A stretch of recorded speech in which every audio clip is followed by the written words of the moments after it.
नमस्कार मित्रों, मैं प्रशांत सिंह आप सभी का अपने channel PK Singh pharma and spiritual video में हार्दिक स्वागत करता हूं। टैबलेट कंप्लीट इन्फॉर्मेशन की जो सीरीज़ है उस सीरीज़ का पार्ट 8, ठीक है, जिसमें कि आज हम लोग कंप्रेशन के बारे में डिस्कस करेंगे। 1 से लेकर 7 तक टैबलेट के बारे में हम लोगों ने डिस्कस किया और ग्रेनुलेशन का पार्ट हमने कवर किया। अब इस सीरीज़ का जो पार्ट 8 है, 8 से लेकर 12 तक हम लोग बात करेंगे कंप्रेशन के बारे में। 13 से हम लोग कोटिंग स्टार्ट करेंगे। तो आज का जो वीडियो है इसमें हम लोग डिस्कस करेंगे कंप्रेशन का इंट्रोडक्शन, प्रिंसिपल, कंप्रेशन की कौन कौन सी स्टेज होती हैं, कंप्रेशन साइकिल क्या होती है, क्रिटिकल पैरामीटर क्या होते हैं और टाइप ऑफ कंप्रेशन मशीन। इसके बारे में हम लोग आज इस वीडियो में डिस्कस करेंगे। तो वीडियो चालू करने से पहले आपसे रिक्वेस्ट है, अगर आपको वीडियो पसंद आए तो वीडियो को लाइक और हमारे चैनल को सब्सक्राइब जरूर कीजिएगा। चलिए हम लोग ये वीडियो स्टार्ट करते हैं। अब कंप्रेशन होता क्या है? कंप्रेशन एक प्रोसेस है जिसमें कि ग्रेन्यूल्स या पाउडर, ठीक है, हम लोग इसको कंप्रेस करके एक टेबलेट के फॉर्म में कन्वर्ट करते हैं। अगर इसको डिफ़ाइन किया जाए तो उसको ऐसे भी डिफ़ाइन किया जा सकता है, ऐसी प्रोसेस, ठीक है, जिसमें हम लोग पाउडर या ग्रेन्यूल्स को कंप्रेस करके by applying A compression force, ठीक है, उसको टेबलेट फॉर्म में कन्वर्ट करते हैं। तो इस प्रोसेस को कंप्रेशन, ठीक है, तो इस प्रोसेस को हम लोग कंप्रेशन कहते हैं। अब इक्विपमेंट जो इस कंप्रेशन के लिए यूज़ होता है, ठीक है, उसको हम लोग कंप्रेशन मशीन कह सकते हैं या टैबलेट प्रेस भी कह सकते हैं। डाई और पंच जो होते हैं वो इसमें यूज़ किए जाते हैं प्रोसेस में। ये इसलिए यूज़ किए जाते हैं जिससे कि टैबलेट को एक प्रॉपर शेप, स्ट्रेंथ, वेट और हार्डनेस दे सकें। अब टैबलेट जो होता है वो फॉर्म होती है ग्रेन्यूल्स को कंप्रेस करके। ग्रेन्यूल्स का कंप्रेशन क्या होता है? ये डाई में होता है, डाई के अंदर होता है। इसमें हेल्प कौन करता है? अपर पंच एंड लोअर पंच, ठीक है। तो इसमें जो टैबलेट फॉर्म होती है वो ग्रेन्यूल्स को कंप्रेस किया जाता है डाई कैविटी में लोअर पंच और अपर पंच के द्वारा, और इसमें जो मशीन यूज होती है वो हम लोग कंप्रेशन मशीन यूज करते हैं, उसको हम लोग कंप्रेशन मशीन बोलते हैं। अब अगर हम बात करें principle of tablet compression machine, तो इसमें जो मेन प्रिंसिपल है वो कंप्रेशन है। कंप्रेशन मतलब कंप्रेशन फोर्स के थ्रू जो ग्रेन्यूल से पाउडर होता है, ठीक है, उसको हम लोग टैबलेट में कन्वर्ट करते हैं बाय अप्लाइंग ए फोर्स, जिसको कि हम लोग कंप्रेशन फोर्स कहते हैं। और ये फोर्स कैसे अप्लाई होता है? With the help of upper and lower punch die hole में। अब इसमें क्या होता है, वो प्रेशर हमको कहाँ से मिलेगा? तो ये हाइड्रोलिक प्रेशर होता है जो कि इंपॉर्टेंट रोल प्ले करता है, ठीक है। अब ये जो प्रेशर होता है ये अनरिड्यूस्ड फॉर्म में जो होता है वो सप्लाई होता है, वो मेंटेन रहता है। और ये मेंटेन कैसे रहता है? स्टैटिक फ्लूइड के थ्रू। अब जो भी एक्सटर्नल प्रेशर हम लोग अप्लाई करेंगे वो ट्रांसमिट होगा स्टैटिक फ्लूइड के थ्रू, और ये क्या होगा कि सभी डायरेक्शन में ऑल प्रोपोर्शन में ये डिस्ट्रीब्यूट होता है। अगर हमको फोर्स ज़्यादा चाहिए तो ये मल्टीप्लाई फोर्स भी हमको अचीव हो जाता है। अगर हम क्या करेंगे, हम हाइड्रोलिक प्रेशर इंक्रीज करते हैं। अगर हम हाइड्रोलिक प्रेशर जितना बढ़ाएंगे तो मेरा कंप्रेशन फोर्स उतना बढ़ेगा, तो टैबलेट मेरी उतनी हार्ड बनेगी। तो अगर हम प्रिंसिपल की बात करें तो ये नॉर्मली क्या होता है, ओवर फिलिंग ऑफ डाई होता है। ओवर फिलिंग ऑफ डाई होता है, वह जो ओवरफिल होता है वो रिमूव होता है। उसके बाद वो टैबलेट जो है डाई कैविटी के अंदर, ठीक है, कंप्रेस होती है with the help of upper punch and lower punch, ठीक है, और by help of compression force. और जो इक्विपमेंट यूज़ करते हैं उसको हम लोग टैबलेट प्रेस या कंप्रेशन मशीन बोलते हैं। अब अगर हम बात करेंगे tablet compression stage, tablet compression की स्टेज क्या क्या होती है, तो नॉर्मली जो होता है वो टैबलेट कंप्रेशन की 4 स्टेज होती है: filling, metering, compression and ejection. Filling में क्या होता है, इसमें जो फार्मूलेशन होता है वो डाई में फिल होता है, fill in form overfill. Metering में क्या होता है, जो मेरा ओवरफिल हुआ है, जो एक्सेस पाउडर है वो उसको रिमूव करता है। कंप्रेशन में, कंप्रेशन का जो स्टेज होता है, अब मेरा ओवरफिलिंग हो गया, एक्सेस पाउडर मेरा रिमूव हो गया, अब जो पाउडर डाई कैविटी में है वो मेरा, उसका कंप्रेशन होता है by applying A compression force. Ejection में क्या होता है, अब मेरी टैबलेट कंप्रेस होगी, कंप्रेस होने के बाद टैबलेट जो है वो इजेक्ट होती है। अब जैसे कि आप इस फोटो में अगर देख पा रहे हो, ठीक है। तो ये मेरा अपर पंच है, ये लोअर पंच है, ठीक है। ये अपर पंच की टिप है, ये लोअर पंच का स्टेम है, और ये मेरी डाई कैविटी है, ठीक है। अब जैसे कि आप इसमें देख पा रहे हैं, ये लोअर पंच है, ठीक है। अब ये जो डाई कैविटी है, अभी लोअर पंच जितना अप एंड डाउन करेगा, अगर ये ऊपर जाएगा तो डाई कैविटी का वॉल्यूम मेरा कम होगा, अगर ये नीचे की तरफ आएगा लोअर पंच तो मेरा डाई कैविटी का वॉल्यूम बढ़ेगा। तो ठीक है, तो आप एक प्रॉपर एक बेसिक स्ट्रक्चर इसमें आपको दिख रहा है, ठीक है। ये अपर पंच के पार्ट्स हैं जो भी हैं, ये मेरा लोअर पंच है, ये मेरा पूरा डाई है, ठीक है। तो आपको एक आइडिया लग गया होगा कि कैसे जो है ये कंप्रेशन होता है। डाई कैविटी की अगर हम बात करेंगे तो डाई कैविटी में अपर पंच होता है, लोअर पंच होता है और डाई होती है। अब पोजीशन, जो लोअर पंच का पोजीशन है वो डिसाइड करता है कि डाई का वॉल्यूम क्या रहेगा। अगर मेरा लोअर पंच पोजीशन नीचे रहेगा तो वॉल्यूम ज़्यादा आएगा, मतलब ज़्यादा पाउडर आएगा, वेट ज़्यादा होगा। अगर मेरा लोअर पंच का पोजीशन हम लोगों ने उसको ऊपर ले लिया तो हमारा डाई फिल का वॉल्यूम कम हो जाएगा, मतलब कम पाउडर आएगा, तो वेट कम रहेगा। अब जो हमारा वॉल्यूम होता है ना, ठीक है, वो क्या करता है, वो डिसाइड करता है वेट ऑफ टेबलेट जो कि हम कंप्रेस करना चाहते हैं। अब जो ग्रेनुलेशन होता है वो ओवरफिल्ड होता है डाई टेबल पे। तो डाई टेबल पे ओवरफिल्ड इसलिए होता है जिससे कि हमारे जो डाई कैविटी है वो प्रॉपरली फिल हो सके, मतलब पूरा हम ओवरफिल कर देते हैं तो डाई कैविटी में जितना पाउडर जाना चाहे जिससे वो प्रॉपर कंप्लीट हमारी डाई कैविटी जो है वो फिल हो जाए, कोई पार्शियल फिलिंग ना हो। अब हम लोग बात करेंगे मीटरिंग की। मीटरिंग क्या होती है? अब पहले केस में मेरा फिलिंग हो गया, फिलिंग मतलब ओवर फिलिंग हुआ है। तो इसमें क्या होता है, अब ये मीटरिंग जो स्टेज है ये क्या करती है, एग्जैक्ट वेट, जितना वेट आपका चाहिए, जैसे सपोज दैट हमको 100 mg का वेट चाहिए, तो ये क्या करेगा, ये उतना ही मीटर करके वॉल्यूम उस डाई में रहने देगा, ठीक है। अब इसमें जो होता है, जो एग्जैक्ट वेट जो ग्रेनुलेशन का ये कंट्रोल करता है, पाउडर का कंट्रोल करता है, ये क्या करता है, बाय हाइट ऑफ लोअर पंच। जैसे मैंने आपको पहले ही बताया कि क्या करेगा कि जो वो एग्जैक्ट वेट हमको चाहिए वो कैसे वो उसको डिटरमाइन करेगा, कंट्रोल करेगा, वो इससे करता है कि लोअर पंच के मूवमेंट से। लोअर पंच अगर ऊपर गया तो मतलब डाई कैविटी का फिल कम हो जाएगा, लोअर पंच नीचे गया तो डाई कैविटी का फिल जो है वो ज़्यादा होगा। तो अगर ज़्यादा पाउडर आएगा तो वेट ज़्यादा होगा, कम पाउडर आएगा तो कम वेट होगा। तो ये कैसे कंट्रोल करता है, लोअर पंच के मूवमेंट से। अब लोअर पंच मूव कैसे करेगा, लोअर पंच का जो मूवमेंट होता है वो मीटरिंग कैम के थ्रू कंट्रोल होता है, इसको हम लोग वेट एडजस्टमेंट रैम्प भी बोलते हैं। अब लोअर पंच का मूवमेंट हम ऐसा मतलब जो अप एंड डाउन होता है, ठीक है, और जो उस लोअर पंच का हमारा जो मूवमेंट होता है जो कि अप और डाउन वो मूव करता है, तो वो डिसाइड करता है कि level of the powder, die में कितना पाउडर है जो कि टेबलेट के, ठीक है, जो कि एग्जैक्ट वेट हमारा जो टेबलेट का वो देता है। मतलब उस हिसाब से वो हम उसका मूवमेंट रखते हैं कि हमको जितना वेट चाहिए उतना ही हमारा डाई फिल हो, जिससे कि हमको एग्जैक्ट वेट मिल सके। अब हमने लोअर पंच के पोजीशन को सेट कर दिया, क्योंकि डाई तो क्या, डाई ओवरफिल है, ठीक है, ओवरफिल है, उसमें पाउडर ज़्यादा है। अब डाई ओवरफिल है तो क्या करेगा, जो एक्सेस पाउडर रहेगा उसको हमारा वहाँ के डाई टेबल के सरफेस से स्क्रैप कर देगा, जिसको कि हम लोग स्क्रैपर भी कहते हैं। स्क्रैपर के थ्रू पूरा डाई टेबल के बराबर जो होता है वो ऊपर का जो भी पाउडर होगा वो उसको स्क्रैप कर देगा, ठीक है। अब मेरा फिलिंग हो गया, मेरा मीटरिंग हो गया, मतलब मेरा पाउडर फिल हो गया और जितना वेट मुझे चाहिए उसके हिसाब से हमने लोअर पंच की पोजीशन को फिक्स किया, मूवमेंट को फिक्स किया, कितने पे रहना है, एक्सेस पाउडर को हमने स्क्रैप कर दिया। अब अगला आएगा कंप्रेशन। अब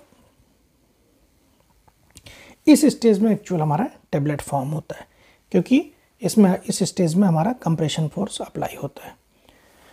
अब इसमें क्या होता है, अब इसमें क्या होता है कि जो अपर पंच और लोअर पंच होंगे ना, ठीक है, ये एक दूसरे के पास आएंगे, कैसे आएंगे, डाई कैविटी के अंदर क्या अपर पंच और लोअर पंच। अब लोअर पंच का जो स्टेम होता है वो हमेशा डाई के अंदर रहता है, वो डाई से बाहर नहीं जाता। बट अपर पंच क्या होता है, अपर पंच की जो टिप होती है जब वो कंप्रेशन के टाइम पे ही वो डाई कैविटी में इंटर करता है, बाकी समय वो बाहर रहता है डाई कैविटी के। अब इस केस में क्या होगा, कंप्रेशन में अपर पंच और लोअर पंच एक दूसरे डाई कैविटी के अंदर एक दूसरे के पास में आएंगे। पास में कैसे आएंगे, प्रेशर के थ्रू आएंगे। ठीक है, ये प्रेशर के थ्रू एक दूसरे के पास में आएंगे और ये उस प्रेशर के थ्रू टैबलेट को जनरेट करेंगे। ठीक है, अब ये मूव कैसे करते हैं, डाई कैविटी के में एक दूसरे के पास में कैसे आते हैं। ठीक है, अब इसमें क्या होता है, 2 लार्ज प्रेशर रोल्स होते हैं। ठीक है, प्रेशर रोल्स होते हैं जो कि प्रेशर देते हैं इस पंचेस को एक दूसरे के करीब जाने के लिए, और जिससे कि हमारा टैबलेट फॉर्म होता है। अब इसमें क्या होता है, प्रेशर रोल जो होते हैं वो क्या करते हैं, पंचेस को पुश करते हैं बाई फोर्स। ठीक है, जिससे कि वो एक दूसरे के पास में जाए और टैबलेट को फॉर्म करें। अब इसमें क्या है कि डिस्टेंस जो होती है ना, अपर पंच और लोअर पंच की जो डिस्टेंस होती है डाई कैविटी में, वही टैबलेट के थिकनेस को भी डिटरमाइन करती है और हार्डनेस की। अब जितना आप उनको पास ले जाओगे, थिकनेस उतनी कम होती जाएगी और हार्डनेस हमारी बढ़ती जाएगी। ठीक है, अगर हम उसको बहुत ज़्यादा कंप्रेशन फोर्स देंगे, थिकनेस तो कम होगी, उसके साथ हार्डनेस भी बढ़ जाएगी। अब इसमें क्या होता है, जब पंचेस हमारे बहुत क्लोज आ जाएंगे ना, तो टैबलेट जो होती है वो कम बनेगी, क्योंकि अगर उसमें गैप कम रह गया तो क्या होगा, थिकनेस भी कम रहेगी, टैबलेट जो है वो थिन बनती है, मतलब पतली बनती है। और अगर पंचेस के अपर पंच लोअर पंच के बीच के डिस्टेंस को हम ज़्यादा रखेंगे तो टैबलेट हमारा मोटी बनती है, थिक बनती है, सॉफ्ट बनती है। ठीक है, तो ये है मतलब अपर पंच और लोअर पंच का जो हमारा डिस्टेंस है वो क्रिटिकल रोल प्ले कर रहा है। तो हमको वो एग्जैक्ट उतना ही सेट करना है जितना हमको थिकनेस के रिक्वायर्ड है, उसके अकॉर्डिंग हमारा हार्डनेस अचीव हो जाता है। अगर हम उसको बहुत ज़्यादा पास रखेंगे, बहुत ज़्यादा, तो पंचेस डैमेज होने की भी आशंका है, हो सकता है एक दूसरे से टिप कोलाइड हो जाए। ठीक है, बट वो रेयर चांसेस है। बट उस केस में क्या होगा, टैबलेट थिन बनेगी, पतली बनेगी और उनकी हार्डनेस ज़्यादा होगी। अगर हम डिस्टेंस उनके बीच की दूरी को ज़्यादा करते हो तो मेरा हार्डनेस भी कम होगा और मेरी टैबलेट सॉफ्ट बनेगी। अब मेरा फिलिंग हो गया, एग्जैक्ट वेट हमने मीटर कर लिया, अब हमने टैबलेट को कंप्रेस भी कर लिया। ठीक है, अब मेरी टैबलेट कंप्रेस होगी। अब मेरी टैबलेट कंप्रेस हो गई तो आगे का प्रोसेस क्या होगा, आगे का प्रोसेस है मेरा इजेक्शन। इजेक्शन मतलब टैबलेट बाहर निकलेगी। अब इजेक्शन प्रोसेस में क्या है, इजेक्शन प्रोसेस जो है ये क्या करती है, ठीक है, टैबलेट को रिमूव करती है from the die hole. Ejection में क्या होता है, टैबलेट जो होती है वो डाई होल से रिमूव होके, ठीक है, ये एग्जिट चूट के थ्रू आगे लाइन मशीन में कैरी फॉरवर्ड हो जाती है, जो कि डी डस्टर है, मेटल डिटेक्टर हमारा होता है लाइन मशीन। अब इस स्टेज में इजेक्शन में होता क्या है, जैसे ही मेरा कंप्रेशन हुआ तो अपर पंच क्या होगा, अपर पंच ऊपर की तरफ जाएगा बाई लिफ्टिंग कैम। अपर पंच ऊपर की तरफ जाएगा, ठीक है, डाई कैविटी से टर्रेट टेबल में ऊपर की तरफ जाएगा। और लोअर क्या होगा, लोअर नीचे से ऊपर आएगा, मतलब नीचे। अब भाई टैबलेट को अगर निकालना है, टैबलेट डाई टेबल तो डाई में है, डाई कैविटी में है, तो निकालने के लिए तो अपर पंच को ऊपर भेजना है। तो अपर पंच लिफ्टिंग कैम के थ्रू ऊपर जाएगा। एट ए टाइम लोअर पंच जो होता है वो नीचे से ऊपर की तरफ उठेगा, ठीक है, by help of ejection cam. और वो क्या होता है, नीचे से जब पुश होगा तो ये नॉर्मली डाई जो टेबल होता है उससे 0.1 से 0.2 mm, 0.1 से 0.2 mm ऊपर आता है। और आगे आने के बाद टैबलेट को ये क्या करता है, डाई कैविटी से बाहर कर ऊपर की तरफ करता है, और आगे एक टेक ऑफ प्लेट होती है जिसको स्क्रैपर प्लेट भी बोलते हैं, वो टैबलेट को वहाँ से पुश करके एग्जीक्यूट के डाल देती है। तो ये मेरी साइकिल कंप्लीट हो गई पूरी, मतलब फिलिंग हुआ, हमने एग्जैक्ट वेट मीटर किया, मैंने कंप्रेशन भी कर लिया और मेरी टैबलेट रिजेक्ट होकर लाइन मशीन में गई। अब अगर आप इस डायग्राम को देखेंगे तो सर थोड़ा बहुत आइडिया आपको आएगा। अब ये मेरा अपर पंच है, ये मेरा लोअर पंच है, ठीक है, ये डाइज है, ये जो आप देख रहे हैं सीरीज, ये लाइन की डाइज की है। ये मेरा फिलिंग कैम है। मेरा फिलिंग कैम हमेशा ये ऐसा जाता है, पहले कम वेट भरेगा फिर ज़्यादा वेट भरेगा। अब ये मेरा फिलिंग कैम है और ये मेरा वेट एडजस्टमेंट रैंप है, या वेट कंट्रोल यूनिट आप उसको बोल सकते हैं। अब आप देखिए, और ये पूरा पोर्शन जो है ये फीडर का है। ठीक है, इतना आपको समझ में हो गया। अब मैं इसको इरेज कर रहा हूँ, क्योंकि फिर से मुझे इसमें क्लिक करना है तो ज़्यादा हो जाएगा। अब आप यहाँ पे आएंगे, देखिए फीडर है, इसमें पूरा पाउडर भरा है। अब क्या होगा, ये लोअर पंच आगे की तरफ आया। अब लोअर पंच फिलिंग कैम में ऐसा जा रहा है, मतलब पर से नीचे की तरफ जा रहा है, और यहाँ पे पूरा पाउडर भरा हुआ है। अब क्या होगा, ये जो आप देख रहे हैं ये रेड कलर का दिख रहा है, ये पाउडर भर रहा है इसमें। यहाँ आया कम पाउडर भरा, यहाँ ज़्यादा पाउडर भरा, यहाँ पूरा पाउडर भर गया। अब इस केस में ये क्या हो गया, ये ओवर फिलिंग हो गया पूरा। अब यहाँ होने के बाद ये आएगा वेट एडजस्टमेंट यूनिट में। ठीक है, अब ये क्या करेगा, अप एंड डाउन मूव करता है, अप एंड डाउन मूव करता है। अगर पाउडर हमको ज़्यादा भरना है तो हम क्या करेंगे, इसको नीचे की तरफ लेंगे। ठीक है, अगर हमको पाउडर ज़्यादा भरना है तो हम इसको नीचे की तरफ लेंगे। तो ये क्या होगा, ये पंच लोअर पंच नीचे की तरफ आएगा, तो इस कैविटी में जगह ज़्यादा होगी और पाउडर मेरा ज़्यादा भरेगा। अगर मुझे वेट कम करना है तो मैं इसको ऊपर की तरफ लूँगा, डाई कैविटी का वॉल्यूम कम होगा तो पाउडर कम भरेगा। ठीक है, तो यहाँ से मेरा वेट एडजस्ट होता है। अब जो है, अब यहाँ पे मेरा हो गया, फिलिंग हो गया। ठीक है, अब देखिए ये अपर पंच अभी तक ऊपर था, ये ऊपर ही है। अब जैसे ही आगे आएगा, ठीक है, अपर पंच जैसे ही आगे आएगा, ठीक है, अब यहाँ पे अब ये नीचे की तरफ आएगा। क्यों, क्योंकि अब इसको कंप्रेशन करना है, इसको डाई कैविटी के अंदर जाना है। तो ये मेरा प्री कंप्रेशन रोलर और मेन कंप्रेशन रोलर, जो मॉडर्न मशीनें हैं उसमें 2 रोलर होते हैं, प्री कंप्रेशन और मेन। प्री में हम जस्ट स्लाइट कंप्रेस करते हैं। ठीक है, मेनली ये होता है कि जो हमारा एयर एंट्रैपमेंट है वो निकल जाए। और हमारा ये लोअर पंच, ये देखो ये आगे की तरफ मूव कर रहा है। अब ये क्या किया, प्री कंप्रेशन पे आया। अब यहाँ पे देखिए, यहाँ पे अब ये जो आपको दिख रहा होगा, यस, ये देखिए यहाँ पे अपर पंच और लोअर पंच ये डाई कैविटी के अंदर आ गए। ठीक है, लोअर पंच की पोजीशन लगभग वही है, बट अपर पंच जो है यहाँ पे अंदर आया। हमारा ये प्री कंप्रेशन हो गया। नॉर्मल अगर देखा जाए तो प्री कंप्रेशन में हम इतना प्रेशर रखते हैं कि जब स्लाइट ये टैबलेट जो है कंप्रेस होकर इसमें एयर प्री कंप्रेस होकर एयर एंट्रैपमेंट निकल जाए।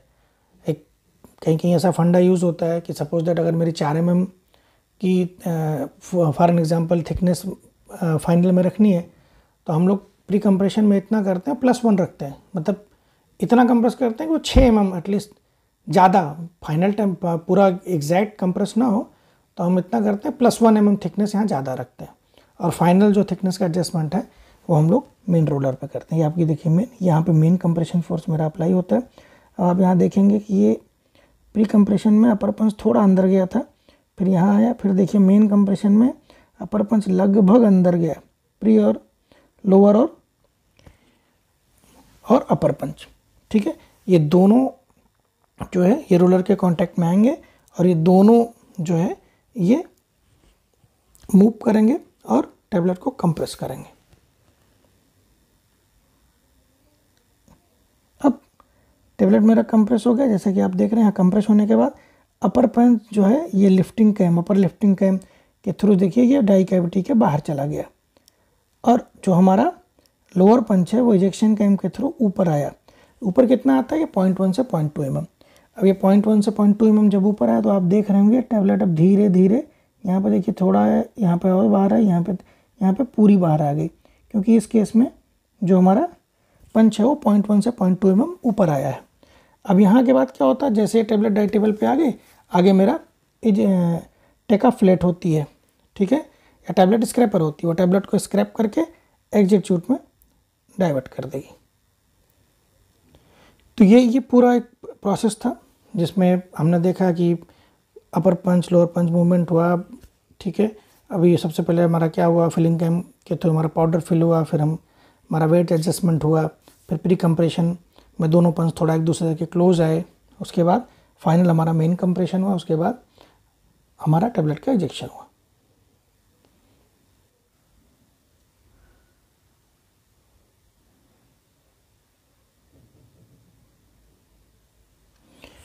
अब ये जो फिगर से आपको दिख रहा है, इसमें जैसा ये पोर्शन दिखा रहे हैं, इसमें क्या है, इसमें इस पोजीशन है, इसमें ये शो कर रहा है कि जो हमारा ग्रेनुल्स है, ग्रेनुल्स जो होता है, ठीक है, वो हमारा फीड फ्रेम जो है हॉपर से फीड फ्रेम में जो हमारा ट्रांसफ़र हुआ, वहाँ पे उसकी एंट्री हुई। अब इसके बाद क्या होगा, जो हमारा ये बी दिख रहा है, बी पोर्शन जो इसमें दिख रहा है, इसमें हमारा क्या होगा, जो हमारा पाउडर आ गया तो पाउडर जो है पूरा उस पर्टिकुलर जो हमारा फीडर होगा वहाँ पे स्प्रेड होगा, और जिससे कि हमारा डाई जो है फिल हो सके। अब सी पोर्शन आप देख रहे होंगे, सी पोर्शन जो है वो मेरा पुल डाउन कैम है, ठीक है। अब ये क्या करेगा, पुल डाउन कैम जो है ये हमारा लोअर पंच को एकदम नीचे की तरफ ले जाएगा, जिससे कि हमारा डाई जो है वो ओवरफिल हो सके। अब मेरा जो है ग्रेनुल्स आ गया फीड फ्रेम में, ग्रेनुल्स आके ओवरफिल हो गया, ओवरफिल होने के बाद अब हमारा वेट कंट्रोल, जैसे ई देख रहे होंगे आप, ई, तो ये हमारा वेट कंट्रोल कैम है, ठीक है। अब ये क्या करता है, अपने अकॉर्डिंग जो है वो वेट को एडजस्ट करता है up by controlling the lower punch movement. अगर हम लोअर पंच को ऊपर लेंगे तो मेरा फील कम होगा, तो मेरा वेट भी कम होगा। अगर लोअर पंच को नीचे लेंगे तो मेरा जो है वो फिल जो है हमारा फिल वॉल्यूम बढ़ेगा। अब जैसे इसमें डी दिख रहा है, डी पॉइंट आपको दिख रहा होगा, ठीक है। अब ये डी जो है ये मेरा स्क्रैपर है, ये क्या करेगा, मेरा डाई ओवरफिल हो गया, मेरा वेट एडजस्ट हो गया। अब ये क्या करेगा, जो भी एक्सेस पाउडर है उसको स्क्रैप करेगा, ठीक है। ये स्क्रैप करके वहाँ से डायरेक्ट उसको स्क्रैप करेगा, या फिर रिसर्कुलेशन बैंड के थ्रू ये फिर से उसको फीड फ्रेम में भेज देगा। अब हमारा जो इसमें एफ पॉइंट आपको दिख रहा होगा, एफ, ठीक है, ये हमारा लोअर कंप्रेशन रोलर है, ठीक है। और जो मेरा जी पॉइंट दिख रहा है वो अपर कंप्रेशन रोलर। तो ये अपर एंड रोलर, जो कंप्रेशन रोलर, अपर कंप्रेशन रोलर, और जो हमारा लोअर कंप्रेशन रोलर है, ये अपर पंच और लोअर पंच को प्रेशर देते हैं, और वो जिससे कि टेबलेट हमारा कंप्रेस होती है। अब ये डिस्टेंस जो होता है, अपर पंच और लोअर पंच की जो डिस्टेंस होती है वो डिसाइड करती है हमारे टेबलेट की हार्डनेस और थिकनेस को। बट ये जब प्रेशर के थ्रू डाई कैविटी के अंदर जाते हैं तो हमारा जो है वो टेबलेट को फॉर्म करता है, और उसकी थिकनेस और हार्डनेस को हम इनके डिस्टेंस, अपर पंच और लोअर पंच के डिस्टेंस से कंट्रोल कर सकते हैं। अब एच पॉइंट जो दिख रहा है, एच मतलब एच की क्या कर रहा है, ये मेरा अपर पंच को ऊपर की तरफ लेके जा रहा है, अपर पंच को ऊपर की तरफ लेके जा रहा है। और मेरा जो आई है, ये मेरा इजेक्शन कैम है, ये एट ए टाइम लोअर पंच को ऊपर की तरफ लेके आ रही है डाई सरफेस की तरफ। अब इस केस में हमारा जो लोअर पंच होगा 0.1 से 0.2 mm जो है वो ऊपर उठता है और टेबलेट को डाई कैविटी के ऊपर लेके आता है।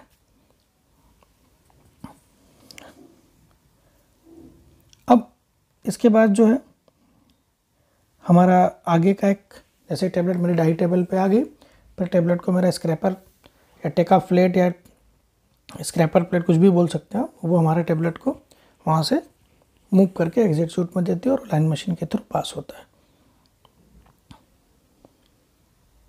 ठीक है। वो हमारा एग्जिट शूट से पास हो जाता है। अब जैसे ही मेरा ये पूरा साइकिल कंप्लीट हुआ, मेरा पाउडर आया, मेरा ओवरफिलिंग हुआ, मेरा मीटरिंग हुआ, मेरा कंप्रेशन हुआ, मेरा टेबलेट का इजेक्शन हो गया। अब जैसे ही ये जो है, जैसे ही ये पूरा एक प्रोसेस ये कंप्लीट हो गई, ये प्रोसेस कंटिन्यू चलती रहती। फिर इसके बाद क्या हो गया, मेरा टेबलेट इजेक्ट हो गई। अब ये क्या करेगा, लोअर पंच फिर पुल डाउन कैम में जाएगा सी में, और फिर से मेरा फिल होगा।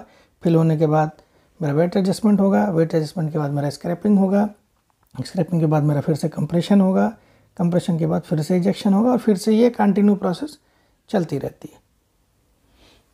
अब अगर हम बात करें critical parameter of compression operation, तो कंप्रेशन ऑपरेशन में से क्रिटिकल पैरामीटर्स जो हैं उसमें एक है सिलेक्शन ऑफ फिल कैम, ठीक है। अब फिल कैम का सिलेक्शन बहुत ही इंपॉर्टेंट है, क्योंकि क्या है, ये डिसाइड करता है कि मतलब डिपेंड करता है, मतलब कितना डाईफिल, मैक्सिमम डाईफिल होगा, ये डिपेंड करता है हमारा फिल कैम पे, ठीक है। तो फिल कैम का जो सिलेक्शन है वो काफ़ी इंपॉर्टेंट है। तो फिल कैम सिलेक्शन के लिए हम लोग एक फार्मूला यूज़ करते हैं, average weight of tablet in mg divide by pi 4, ठीक है, pi 4 into D square into rho plus 2 mm over filling.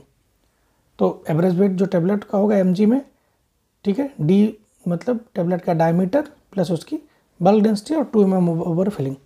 तो इसके बेसिस पे हम लोग फिल कैम सेलेक्ट करते हैं। बट एक लेमैन प्रोसीजर भी है जो ऑपरेटर लोग डिसाइड करते हैं। वो क्या करते हैं, जो थिकनेस होता है ना, थिकनेस जितनी mm का थिकनेस है मल्टीप्लाई बाई 2 उसका डबल और प्लस 2 mm वो लोग पकड़ते हैं। बट ये कोई साइंटिफिक प्रोसीजर नहीं है। साइंटिफिक प्रोसीजर या टेक्निकल जो प्रोसीजर है वो हमारा जो फार्मूला है उसके थ्रू हम लोग कैलकुलेट करते हैं।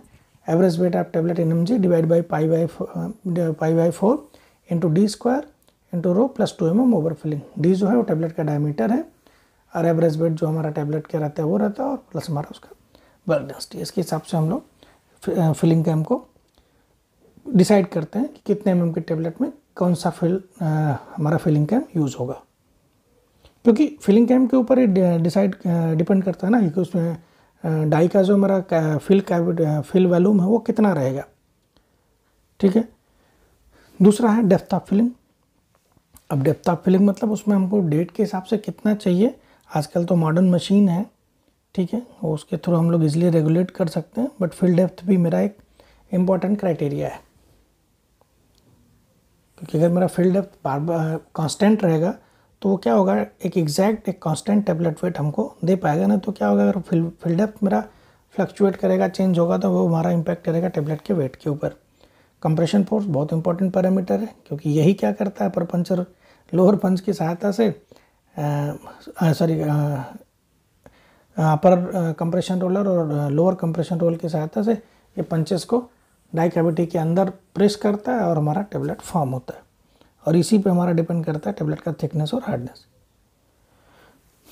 टरेट स्पीड, टरेट का जो स्पीड होता है इसका डायरेक्ट इम्पैक्ट होता है डाई की फिलिंग और टेबलेट के वेट पे। भाई अगर स्पीड बहुत तेज़, इतनी तेज़ होगी कि मेरा डाई ही नहीं फिल हो पा रहा है, तो उस केस में तो वेट हमको नहीं मिलेगा, ठीक है, वो वेट को इम्पैक्ट करेगा। और अगर हायर स्पीड जो होती है, अगर बहुत ज़्यादा स्पीड रहेगी तो क्या करेगा, वेट वेरिएशन क्रिएट करेगा। क्यों, क्योंकि डाई अगर मेरी बहुत ज़्यादा स्पीड है तो डाई फिल नहीं होगी, तो वेट वेरिएशन पे ही डालेगा वो। अब इसलिए हम क्या करते हैं, टरेट की स्पीड को ऑप्टिमाइज़ करते हैं। अब टेबलेट का जो मेरा आउटपुट है, अगर टरेट की स्पीड का डायरेक्ट इम्पैक्ट टेबलेट के आउटपुट पे है, क्योंकि हम लोग जो आउटपुट कैलकुलेट करते हैं वो कितने आरपीएम पे मेरा टरेट घूम रहा है, ठीक है, कितना स्टेशन है और मल्टीप्लाई बाई 2, अगर डबल रोटेटरी है तो 2, तो इसके हमारा निकल जाएगा मेरा 1 मिनट में कितना टेबलेट निकल रहा है। अगर उसको 1 घंटे में निकालना तो उसको मल्टीप्लाई बाई 60 कर देते हैं, ठीक है। अगर मेरा टरेट का स्पीड ज़्यादा है तो मेरा आउटपुट भी ज़्यादा आएगा। फीडर स्पीड, फीडर की स्पीड का भी डायरेक्ट इम्पैक्ट टेबलेट के वेट पे है। अब टरेट और फीडर का स्पीड जो है वो सिंक्रोनाइज होना चाहिए, ठीक है। पता चला टरेट की स्पीड ज़्यादा और फीडर की स्पीड कम है तो फीडर क्या होगा, पाउडर को डिलीवरी नहीं दे पाएगा। ये क्या करता है, हॉपर से मेरा पाउडर पहले फीडर में आता है, फीडर फिर पेडल्स और उसके थ्रू जो है ये पाउडर को डिलीवर करता है डाई को। अगर मेरा, मैंने भाई पहले ही बताया, अगर टरेट का स्पीड ज़्यादा और फीडर का स्पीड कम है तो उस केस में क्या होगा कि ये पाउडर जाएगा नहीं, डाई फिलिंग नहीं होगी, जिससे कि मेरा वेट वेरिएशन होगा। इसीलिए जो हमारा फीडर स्पीड है उसको भी हमको ऑप्टिमाइज़ करने की ज़रूरत रहती है।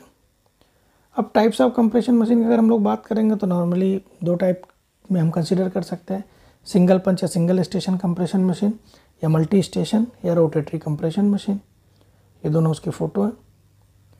तो आज के इस वीडियो में हम लोगों ने बात किया कि कंप्रेशन क्या होता है, कंप्रेशन का प्रिंसिपल, कंप्रेशन की साइकिल, डिफरेंट उसकी cycle, filling, metering, compaction, ejection, critical parameters क्या होते हैं, और टाइप्स ऑफ कंप्रेशन मशीन।